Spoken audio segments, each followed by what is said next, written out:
বন্ধুরা আপনারা সবাই কেমন আছেন? আশা করি আপনারা সবাই ভালো আছেন। বন্ধুরা আজ আমি তোমাদের দেখাবো কাঁচা পাকা টমেটো দিয়ে ইলিশের ঝাল। তা এটা শীতকালেরই সবজি, এটা খেতে দুর্দান্ত লাগে। তোমরা একবার এভাবে ট্রাই করো আর সাবস্ক্রাইব করো, কমেন্ট করে জানিও কেমন হয়েছে। তা প্রথমে একটা সবজিগুলো আমি কেটে নিয়েছি।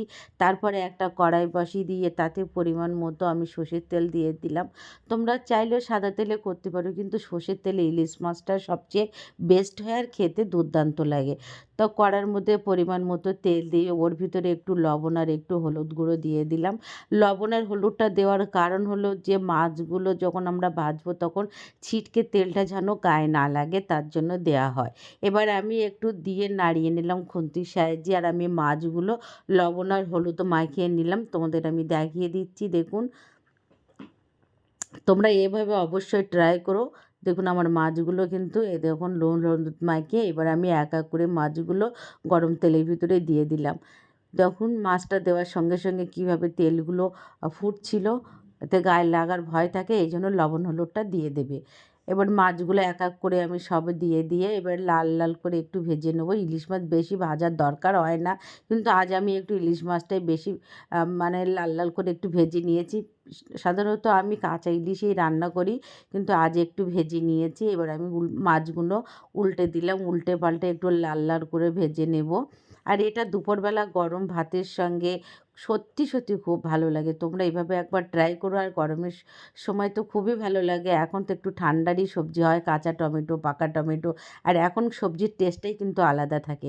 এবার এই ফোড়নের মাছগুলো তুলে নিয়ে ফোড়নের জন্য আমি জিরে আর শুকনো লঙ্কা দিয়ে দিলাম। আর ওর ভিতরে দিয়ে দিলাম একটা বড় সাইজের পেঁয়াজ কুচি।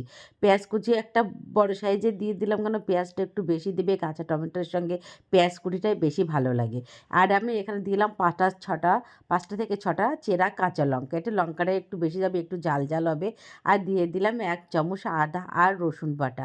তোমরা চাইলে আদা রসুন কুচিও দিতে পারো, আমি এখানে পেস্ট দিয়েছি। এবারে একটু ভালো করে নাড়িয়ে নিলাম, যেন কাঁচা গন্ধটা যেন চলে যায়।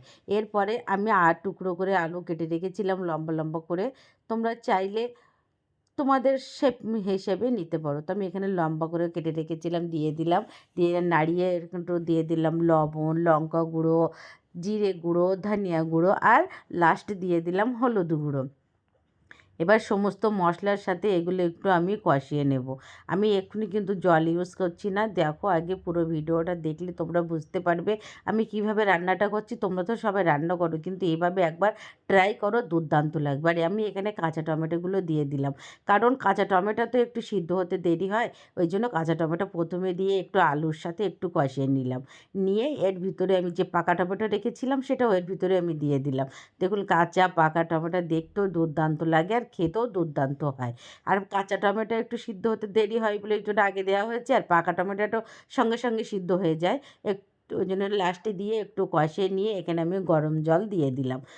রান্নায় সবসময় জানবে গরম জলটা দিলেই কিন্তু খেতে টেস্টটা ভালো হয়। এবার গরম জলটা দিয়ে ফুটে ওঠার জন্য অপেক্ষা করে যে ভাজা ভাজা মাছগুলো আমি রেখেছিলাম সেগুলো এক এক করে দিয়ে দিলাম। দেখুন মাছের তেলটাও আমি দিয়ে একটা ঢাক্কান লাগিয়ে 10 মিনিটের মতো অপেক্ষা করেছি। ঢাক্কানটা তুলে তোমাদের দেখিয়ে দিচ্ছি, দেখুন কী সুন্দরভাবে ফুটছে। আর আমার ঝোলটাও কিন্তু কম হয়ে এসেছে। আমি একটা পাত্রে নিয়ে দুপুরবেলা গরম ভাতের সঙ্গে সার্ভ করব। Thank you so much.